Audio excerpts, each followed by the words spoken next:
વિપુલવાળા vlog ચેનલમાં આપનું સ્વાગત છે।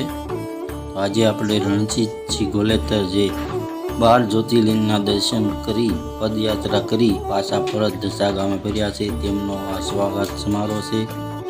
તો મિત્રો વિડીયોમાં બના લેજો। વિડીયો સારો લાગે તો લાઈક કરજો, શેર કરજો અને ચેનલમાં નવા હોય તો વિપુલવાળા વ્લોગ ચેનલને સબસ્ક્રાઈબ કરજો। ગઢડા તાલુકાના ડસાના રણજીતસિંહ ગોલેતર તેમના પત્નીના સ્વર્ગવાસ કોરોના કાળમાં થયો હતો। ત્યારબાદ તેઓને મનમાં થયું કે મારી પત્નીના આત્મકલ્યાણ માટે મારે કંઈક કરવું જોઈએ। તેઓએ સંકલ્પ કર્યો કે મારે 12 જ્યોતિર્લિંગની પદયાત્રા કરવી છે।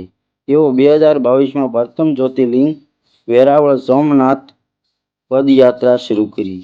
ત્યારબાદ નેપાળ પશુપતિનાથ અને મુક્તિનાથ અને 12 જ્યોતિર્લિંગના પદયાત્રા પૂર્ણ કરી। તેઓ તારીખ 5/5/2023ના રોજ દશા ગામે પરત ફર્યા ત્યારે દશા ગામજનોએ ઢોલ નગારા સાથે તેમનું સ્વાગત કર્યું હતું।